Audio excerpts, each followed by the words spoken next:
예배 자리로 인도받으신 여러분들 축복합니다.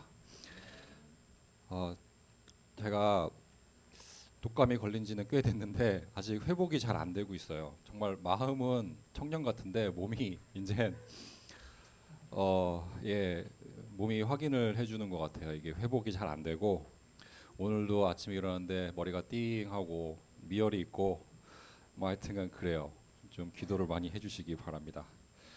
오늘은 그러니까 오늘부터 시작을 해서 제가 한 2년 동안 이제 커리큘럼이 준비가 되어 있는데 그걸 한번 진행을 해보고자 합니다. 그러니까 총 104개 주 이제 과정으로 이게 준비가 되어 있어요.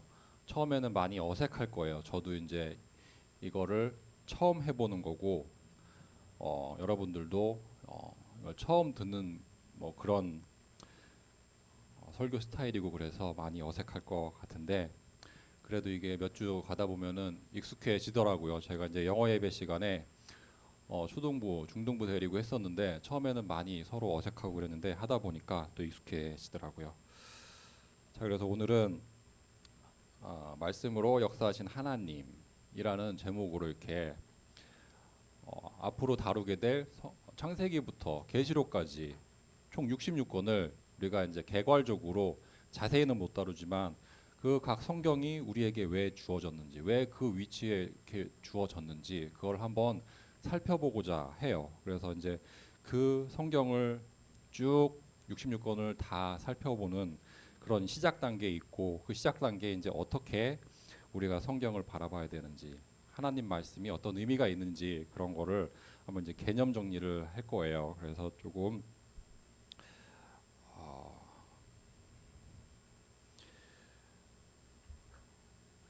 오늘 그 다음에 내일 다음 주 다다음 주까지는 뭐 이런 식으로 개괄이 이렇게 정리가 될 겁니다. 그리고 이제 본격적으로 창세기부터 들어가는 거는 그 다음 주부터 이렇게 들어가게 되겠습니다. 자, 성경은 언약을 이야기하고 있어요. 언약에 대한 말씀이에요. 창조로부터 세상의 종말까지 하나님은 그의 말씀에 기록된 언약의 약속을 성경을 통해서 우리에게 들려주고 계십니다. 하나님은 말씀하시고 말씀을 성취하시고 그리고 구속의 역사를 이루어 가고 계세요. 그러니까 오늘부터 성경에 기록된 언약을 쭉 그 여정을 따라서 인도받고자 합니다. 하나님이 자기 백성에게 주신 여러 가지 언약이 한 가지가 아니에요. 여러 가지 언약을 하나님이 성경을 통해서 주셨어요. 그 언약들을 살펴보고 그 언약들 성경 속에서 어떻게 이렇게 전개되고 있는지 한번 개괄적으로라도 살펴보도록 하겠습니다. 하나님의 언약은 다음에 한 문장으로 이렇게 요약을 할 수가 있어요. 나는 너희 하나님이 되고 너희는 나의 백성이 될지니라. 나는 너희 하나님이 되고 너희는 나의 백성이 될 것이다. 요 한 문장으로 하나님의 언약이 정리가 될 수 있어요. 이것보다 더 확실한 약속이 없죠. 하나님이 나의 하나님이 되고 나의 아버지가 되고 우리가 하나님의 자녀가 된다는 이거는 우리가 주장하는 게 아니고 하나님이 우리에게 주신 말씀이기 때문에 이것보다 더 확실한 언약이 없습니다. 하나님은 지금도 우리에게 말씀을 하고 계세요. 하나님은 절대로 침묵하지 않으십니다. 하나님은 성경을 통해서 물론 우리에게 말씀을 하고 계십니다. 그리고 또 설교자의 입술을 통해서 매주 선포되는 강단 말씀을 통해서 또 우리에게 말씀을 주시죠. 그리고 여러 가지 만남, 사건을 통해서도 하나님이 우리에게 말씀하고 계십니다. 하나님 자신이 누구인지 그리고 우리가 누구인지 그리고 하나님이 우리를 위해서 무엇을 하셨고 또 앞으로 무엇을 하고 싶으신지 그 내용이 성경에 기록이 되어 있어요. 그러니까 성경은 하나님이 우리에게 주신 러블레터예요. 하나님이 우리를 너무나 사랑하셔서 우리 사랑하는 우리 하나님 자녀에게 성경을 주셨어요. 그 성경 러블레터를 읽는 그러니까 연애를 해봤으니까 알 거 아니에요. 사랑하는 사람이 나한테 편지를 써줘요. 그럼 그 편지를 자세히 읽고 싶을 거잖아요. 그냥 한 문장 딱 읽고 결론 내리지 않잖아요. 처음부터 끝까지 한 번 읽고 두 번 읽고 세 번 읽고 여러 번 읽어보고 왜 이런 말을 했을까? 어떤 문맥에서 이런 얘기가 나왔을까? 그게 너무나 당연한 거예요. 그래서 성경도 마찬가지예요. 하나님이 우리에게 주신 러브레터예요. 사랑하는 하나님 자녀에게 주신 러브레터예요. 그러니까 하나님이 우리를 너무나 사랑하셔서 성경책을 주셨는데 이 성경책을 통해서 우리에게 무슨 말씀을 하고 싶은지 우리는 궁금해하는 게 당연합니다. 그래서 대충 우리가 일단 13주 단위로 이렇게 끊어져요. 13주 단위로 한 섹션으로 이렇게 이루어집니다. 그래서 아까 말씀드렸던 것처럼 1강부터 3강은 하나님의 계시를 다루게 돼요. 하나님이 이 성경을 통해서 하나님을 드러내시고 계세요. 말씀을 통해서 하나님이 하나님 자신이 어떤 분인지, 우리가 어떤 사람인지, 어떤 존재인지 이런 것들을 하나님이 계시하고 계세요. 그래서 하나님의 계시에 대해서 살펴보고 그다음에 구약에서 어떤 얘기를 하고 있는지, 신약에서 어떤 얘기를 하고 있는지 간략하게 살펴보도록 합니다. 그리고 4강 네 번째 시간에는 성경에 기록된 여러 가지 언약들을 다루게 돼요. 우리가 창세기에서 아담에게 주신 언약도 있고 그다음에 모세에게 주신 언약도 있고 아브라함에게 주신 언약도 있고 다윗에게 주신 언약도 있고 그리고 궁극적으로 최종적으로 이 언약이 예수 그리스도를 통해서 성취되는 그런 언약의 이야기를 다루게 됩니다. 그다음에 나머지 부분은 노아 시대에서부터 시작해서 모세 시대까지 이르는 그 시대마다 주신 하나님의 언약이 있어요. 그거를 하나하나 이렇게 자세히 살펴보는 시간을 갖겠습니다. 우리가 실체가 있고 그림자가 있어요. 그러면은 그 실체를 직접 볼 수 있으면 좋지만 직접 볼 수 없을 경우에는 그 실루엣만 우리가 볼 수가 있어요. 실루엣은 그 윤곽만 보이죠. 그게 어떻게 생겼을까 자세하게 볼 수는 없어요. 하지만 그 그림자는 우리가 볼 수가 있어요. 그러니까 마찬가지로 구약은 우리에게 실체를 보여주기 위해서 하나님이 그림자로 주신 거예요. 그리고 우리가 정말 보아야 할 실체는 신약에 기록이 되어 있어요. 우리는 다 알고 있죠. 예수 그리스도라는 실체를 보여주기 위해서 구약은 그 그림자를 그 긴 39권의 책을 통해서 예수 그리스도를 그림자로 보여주고 계십니다. 하나님은 하나님의 자녀와 의사소통을 하고 싶어 하세요.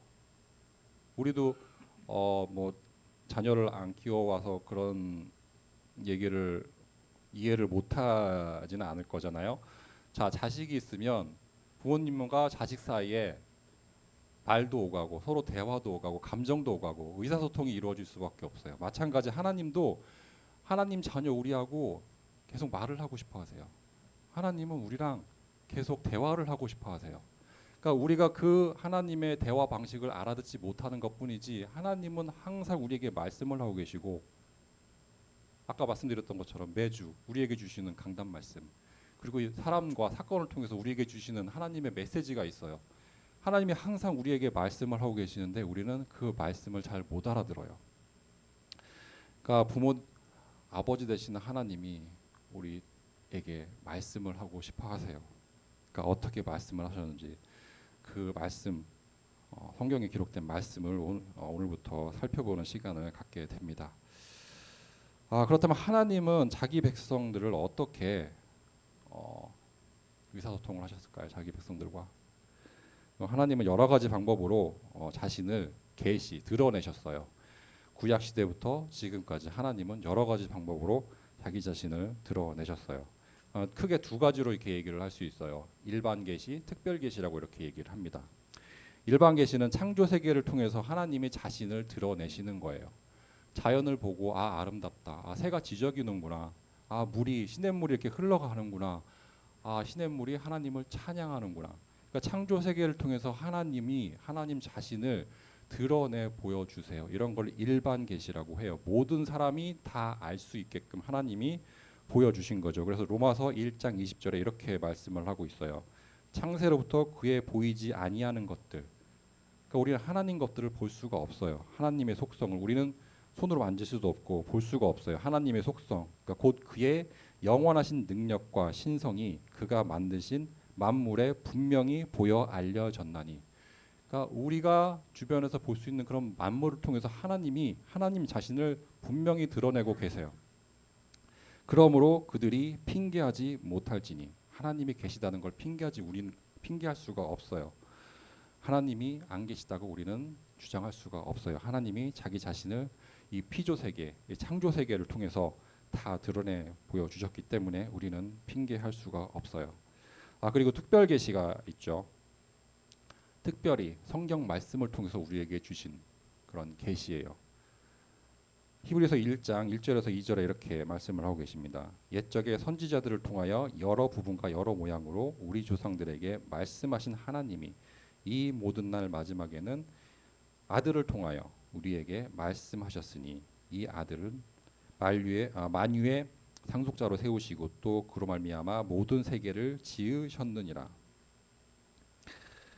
하나님은 피조물과 소통하고 의사소통하기를 원해요. 교제하기 원하세요.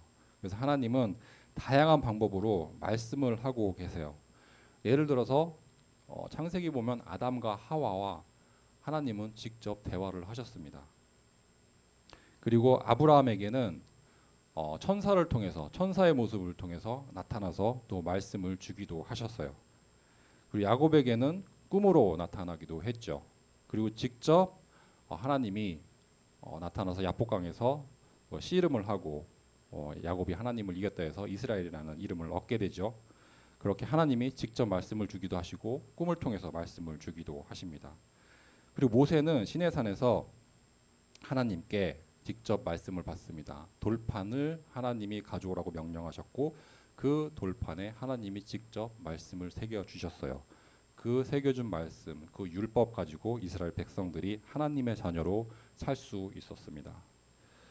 자, 그리고 또 발람이라는 선지자가 있었죠. 이방인들이 이스라엘 백성들을 저주하라고 발람 선지자를 부탁을 했는데 도저히 하나님이 저주의 말씀을 이스라엘에게 주지 않아요. 하지만 어쩔 수 없이 또 저주하러 가는 길에 자기가 타고 가던 나귀가 발람에게 얘기를 하죠.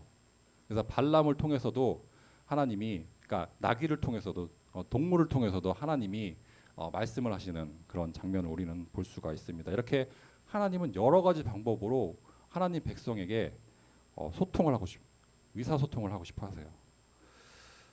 그리고 신약 시대에는 하나님의 아들을 통해서 말씀을 하고 계십니다.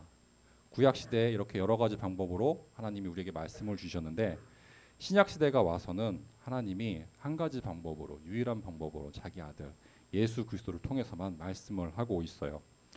히브리서에는 아들이 천사나 그다음에 모세나 아론 계열의 다른 제사자 등보다 뛰어난 존재라고 이렇게 말씀을 하고 있어요. 그 무엇보다 뛰어난 존재가 되시는 예수 그리스도를 통해서 하나님이 말씀을 주고 계십니다. 그래서 신약에는 크게 사복음서가 있죠. 그리고 사도행전이 있고, 그다음에 서신서가 있고, 그다음에 이제 계시록 이렇게 구별이 됩니다. 그래서 각 그런 책들을 통해서 하나님이 우리에게 하고자 하는 말씀들이 있어요. 그래서 예수 그리스도의 말씀과 행적, 그러니까 예수 그리스도께서 공생애를 시작하셨을 때 우리에게 주셨던 말씀, 그리고 예수 그리스도께서 어떤 일을 하셨는지 그걸 기록한 책이 사복음서가 되죠. 그리고 사도행전을 통해서는 우리는 성령의 역사를 볼 수가 있습니다. 마가다락방에 하나님이 성령 충만함을 주시고 120명의 제자들이 전 세계로 퍼져나가서 세계복음화를 하는 그런 성령의 역사를 사도행전은 기록을 하고 있죠. 그리고 여러 가지 서신서들을 통해서 예수님의 가르침을 특히 바울의 입술을 통해서 전달을 해주고 있습니다. 그리고 이제 계시록에는 요한계시록에는 궁극적인 승리, 하나님이 예비하신 새 하늘과 새 땅에 대해서 말씀을 하고 있습니다. 그렇다면 왜 하나님이 성경을 통해서 말씀하셨다는 것이 그렇게 중요할까요? 다른 방법으로도 말씀할 수 있는데 하나님이 성경을 통해서 우리에게 말씀을 주셨다는 사실이 왜 이렇게 중요할까요? 성경만이 인간의 원죄의 문제를 다루고 있습니다. 다른 곳에서는 이 원죄를 다루고 있지 않습니다. 성경을 읽어보면 우리의 죄성이 얼마나 심각한지 그렇게 기록을 하고 있어요. 그래서 예레미야서 17장을 보면은 예레미야서 17장 9절에서 10절을 보면은 이렇게 말씀을 하고 계십니다. 만물보다 거짓되고 힘이 부패한 것은 마음이라 누가 능히 이를 알리오마는 나 여호와는 심장을 살피며 폐부를 시험하고 각각 그의 행위와 그의 행실대로 보응하나니. 우리의 마음이 심히 부패했다고 하나님 말씀이 증명을 하고 계십니다. 그리고 마가복음 7장 21절 7장 2절 이하를 보면은 21절을 보면은 마가복음 7장 21절을 보면은 이렇게 말씀을 하고 있습니다. 속에서 곧 사람의 마음에서, 그러니까 우리 사람의 마음에서 나오는 것은 그런 악한 생각, 곧 음란과 도둑질과 살인과 간음과 탐욕과 악독과 속임과 음탕과 질투와 비방과 교만과 우매함이니 이 모든 악한 것이 다 속에서 나와서 사람을 더럽게 하느니라. 우리 속에 이렇게 더러운 것들이 있다고 성경이 분명히 말씀을 하고 계세요. 그렇다면 왜 우리 사람은 왜 이런 마음을 갖게 되었을까요? 태초에 하나님은 아담과 하와를 지으셨죠. 아담과 하와를 지으셨을 때 그 세상은 완벽한 세상이었고 하나님 보시기에 좋았다고 하실 정도로 완벽한 세상이었고 아담은 정말 완벽한 인간이었습니다. 하지만 아담과 하와는 하나님께 불순종함으로 죄를 짓고 하나님을 떠나게 됩니다. 그 결과 모든 사람은 죄를 가지고 원죄를 가지고 태어나는 그런 운명에 처하게 되었습니다. 우리 스스로 이 죄의 문제, 이 사탄의 문제에서 헤어나올 수가 없어요. 우리의 능력으로는 그게 불가능해요. 왜냐하면 아담이 우리보다 정말 완벽한 존재로 지음을 받았지만 그 완벽하게 지음받은 아담조차도 이 죄의 문제를 이기지 못했어요. 그렇다면 우리는 그보다 더 심각해요. 죄를 우리의 힘으로는 절대 이길 수가 없어요. 우리의 마음은 우리를 속이기 때문에 우리를 변화시키고 의의 길로 인도하는 우리 밖에 있는 무엇인가가 필요해요. 우리 안에 있는 것 가지고는 할 수가 없어요. 우리 속에는 선한 것이 아무것도 없어요. 발견할 수가 없어요. 그래서 하나님 말씀이 우리에게 필요한 것입니다. 복음이 우리에게 필요한 이유가 됩니다. 요한복음 14장 6절을 보면은 예수께서 이르시되 내가 곧 길이요 진리요 생명이니 나로 말미암지 않고는 아버지께로 갈 자가 없느니라.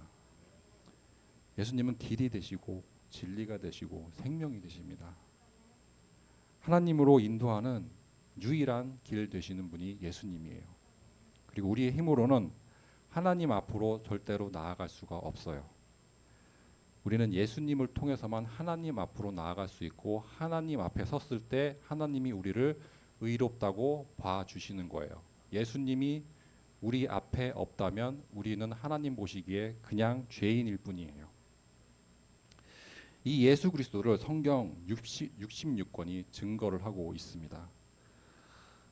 영생에 이르는 유일한 길 되시는 예수 그리스도를 성경 66권을 통해서 하나님이 조금씩 우리에게 보여주고 계세요. 성경은 하나님 말씀을 다음과 같이 이렇게 묘사를 하고 있습니다. 시편 119편 105편에 보면은 이렇게 말씀을 하고 있어요. 참고적으로 시편 119편은 가장 긴 성경의 가장 긴 장이죠. 거기서 105편을 보면은 주의 말씀은 내 발의 등이요 내 길의 빛이니이다. 그러니까 가장 긴 성경 구절을 통해서 하나님 이 시편 119편이 무엇을 얘기하고 있냐면은 하나님 말씀을 찬송하고 있어요. 하나님 말씀을 찬송하고 있는 가장 긴 말씀을 이렇게 시편 119편을 통해서 말씀을 하고 계시고 정말 이 119편을 처음부터 끝까지 다 읽어 보면은 정말 주옥 같은 말씀이 많아요. 그 중에서도 우리는 105편만 지금 보고 있습니다.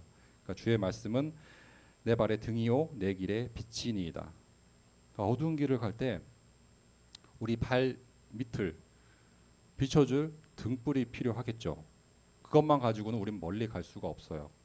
멀리 어딘가 목적지를 방향을 설정해줄 빛이 있어야 우리가 거기를 바라보고 갈 수 있겠어요. 그래서 우리 발등에 등도 되지만 우리의 가는 길에 빛이 되시는 하나님의 말씀을 이렇게 얘기하고 있습니다. 하나님이 순간순간 말씀을 통해서 답을 주기도 하고, 그 다음에 먼 인생길에 우리가 어떻게 가야 되는지, 무엇을 붙잡고 가야 되는지 그런 방향도 제시해주고 계십니다. 죄성 가득한 우리의 마음은 믿을 수가 없어요. 우리 마음은 절대로 믿을 수가 없습니다. 하나님 말씀만이 우리 삶의 기준이 되고 신앙이 표준이 되어야 합니다. 자, 우리의 마음은 자꾸만 잘못된 길로 우리를 이끌어 가요. 우리의 마음은 잘못된 길이 옳은 길이라고 자꾸 우리를 속여요. 그래서 잠언 14장 12절에 보면 이렇게 말씀을 하고 있습니다. 잠언 14장 12절에 어떤 길은 사람이 보기에 바르나 필경은 사망의 길이니라. 우리가 옳은 길이라고 가고 있지만 결국에 그 종착역은 사망이라고 말씀을 하고 계세요. 그러니까 내가 보기에 내 경험으로는 내 생각으로는 분명 이 길이 맞는 것 같은데 결국에 보면은 사망에 이르는 길이에요. 하나님이 원하시는 길이 아닙니다. 하나님은 우리를 그릇된 생각으로부터 바로 잡아주기 위해서 하나님이 말씀을 주십니다. 하나님의 말씀과 성령의 빛이 우리를 바른 길로 인도해 주십니다. 하나님 말씀과 그리고 우리 안에 있는 성령, 우리 안에 있는 성령은 하나님 말씀을 깨닫는 그런 능력을 우리에게 주세요. 그러니까 우리는 우둔해서 하나님의 말씀을 깨달을 수가 없어요. 하지만 우리 안에 있는 성령 하나님이 우리를 그 말씀을 깨닫게 그렇게 만들어 줍니다. 그러니까 하나님은 성경으로 말씀하시고 우리는 기도를 통해서 하나님과 대화를 하게 됩니다. 그래서 하나님 말씀을 묵상하면서 거기서 나오는 기도가 중요하다고 말씀을 드릴 수 있겠습니다. 요한복음 17장 17절에 이렇게 말씀을 하고 있습니다. 요한복음 17장 17절에 그들을 진리로 거룩하게 하옵소서. 아버지의 말씀은 진리니이다. 그러니까 예수님이 제자들을 위해서 했던 기도입니다. 그들 여기서 제자들을 얘기하죠. 그러니까 제자들을 진리로 거룩하게 하고 아버지의 말씀은 진리니이다. 그러니까 거룩하게 하다라는 말은 하나님이 쓰시기에 성별되게 한다는 거예요. 하나님이 쓰시기 좋도록 구별하는 게 거룩하게 하는 거예요. 그러니까 하나님은 우리를 구원하실 때 우리를 구별하셨고 성령과 말씀을 통해서 우리의 생각과 우리의 욕망과 우리의 태도를 이렇게 바로 잡아 주십니다. 성령이 우리 안에서 역사하면 우리의 옛 사람은 죽고 날마다 새로운 사람으로 태어나게 되는 그런 재창조의 역사가 일어납니다. 하나님이 말씀을 주신 이유는 말씀과 성령을 통해서 우리가 점점 예수님을 닮아갈 수 있도록 우리를 성령으로 빚어주시기 위함입니다. 자, 이런 삶이 되어진다면 우리의 인생은 하나님을 영화롭게 하는 그 길에 서게 되는 것이죠. 또 디모데후서 3장 15절 이하를 보면은 하나님 말씀이 어려서부터 각인되어야 할 중요한 이유를 말씀을 하고 있습니다. 이렇게 중요한 말씀이 하나님의 말씀이 어린 나이 때부터 각인되어야 할 이유를 말씀을 하고 있어요. 디모데후서 3장 15절을 이하를 제가 읽어드리겠습니다. 또 어려서부터 성경을 알았나니, 그러니까 디모데에게 하는 말이죠. 성경은 능히 너로 하여금 그리스도 예수 안에 있는 믿음으로 말미암아 구원에 이른 지혜가 있게 하느니라. 모든 성경은 하나님의 감동으로 된 것이고, 그러니까 하나님의 성령의 감동으로 된 것이죠. 교훈과 책망과 바르게 함과 의로 교육하기에 유익하니 이는 하나님의 사람으로 온전하게 하며, 그러니까 성경을 통해서 하나님 말씀을 통해서 하나님의 사람으로 하나님의 자녀로 온전하게 하며 모든 선한 일을 행할 능력을 갖추게 하려 함이라. 그러니까 우리가 선한 일을 해서 구원을 받는 게 아니고 하나님의 자녀가 되었기 때문에 하나님 자녀답게 살다 보니까 선한 일을 하게 되는 거죠. 바울은 디모데에게 어머니와 그 외조모를 통해서 어릴 때부터 성경을 접하게 된 것이 얼마나 중요한 일인지 이렇게 말씀을 하고 있어요. 이 구절이 청년들에게 얼마나 중요한 얘기인지 다시 얘기할 필요가 없을 것 같습니다. 지금 결혼을 앞두고 있는 그런 친구들도 있고 언젠가는 결혼을 할 거라고 생각하고 있는 친구들도 있을 거예요. 그러니까 앞으로 가정을 이루게 될 여러 청년분들이 먼저 하나님 말씀 안에 응답을 받고 하나님 말씀으로 스스로가 자기를 비춰보고 그 말씀 위에 나의 믿음이 제대로 서 있는지 확인이 돼 있는 상태에서 가정을 이루게 되면 하나님이 원하시는 가정이 될 것입니다. 그러니까 하나님이 한 가정의 생명을 선물로 주세요. 우리 집에는 2명이나 선물로 주셨어요. 정말 감사하죠. 그러니까 하나님이 주신 선물을 정말 내가 하나님이 저에게 주신 소명 가지고 하나님 뜻대로 하나님이 기뻐하시는 그런 방식대로 하나님 나라를 위해서 하나님의 의를 위해서 우리 애들을 키울 수 있을까? 나의 힘으로는 정말 불가능해 보여요. 내 능력 가지고는 정말 힘들어 보여요. 그러니까 하나님한테 맡겨야 되는 방법밖에 없어요. 하나님 말씀에 그들이 그 두 아이들이 하나님 말씀에 감동을 받고 하나님 말씀에 인도를 받고 내 발의 등이요 내 길에 빛이 되는 하나님 말씀 의지하고 나아가게 그렇게 도와주는 그런 방법밖에 없습니다.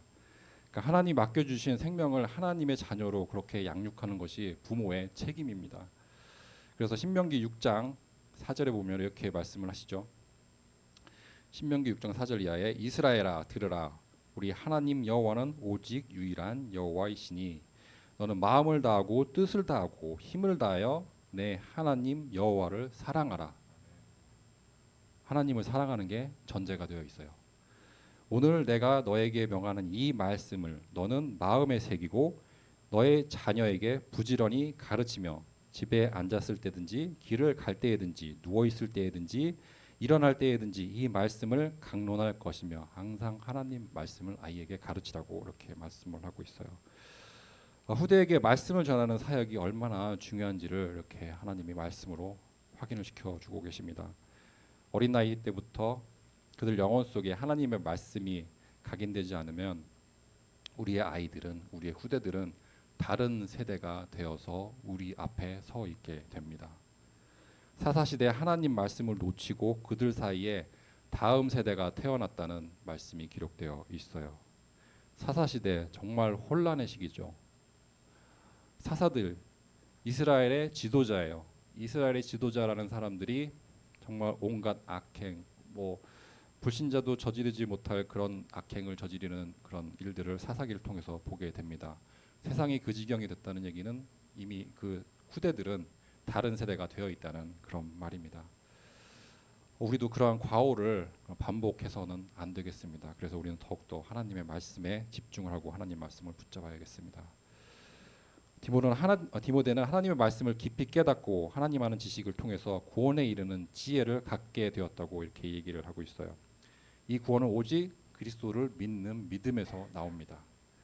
성경의 본질은 하나님이 하나님 자녀들에게 참 진리를 말씀을 하고 계세요. 우리에게 참 진리를 말씀을 하고 계세요. 하나님을 안다는 것은 학문적인 것만을 뜻하진 않아요. 남자와 여자가 서로 교제를 시작해요. 그러면 서로가 서로에 대해서 알고 싶은 게 너무나 당연한 거잖아요. 마찬가지예요. 하나님이 우리를 사랑하시고 만약에 우리가 하나님을 사랑한다면 사랑하는 하나님이 무엇을 좋아하시고 무엇을 기뻐하시고 우리에게 어떤 뜻을 가지고 계신지 확인해 보는 게 당연할 거예요. 사랑하는 사람을 더 알아갈수록 그 사람을 더 이해할 수 있게 되겠죠. 그리고 내가 그 사람과 어울리는 사람이 되도록 노력을 할 거예요. 하나님이 우리를 어떤 사람이 되기를 원하시는지 말씀을 통해서 안다 그러면 우리가 하나님 자녀답게 살도록 노력을 하게 될 거예요. 하나님을 안다는 것도 하나님이 어떤 분이시며 우리를 위해서 무엇을 하셨으며 그다음에 무엇을 하고자 하는지 이런 것들을 말씀을 통해서 우리는 알 수 있습니다.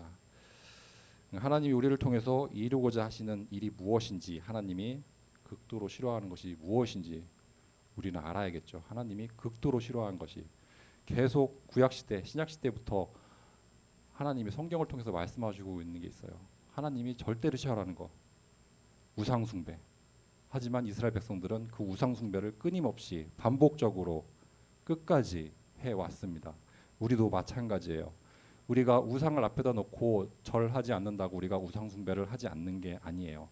우리들 속에 무언가 하나님보다 앞서는 하나님보다 중요한 무언가가 있을 수가 있어요.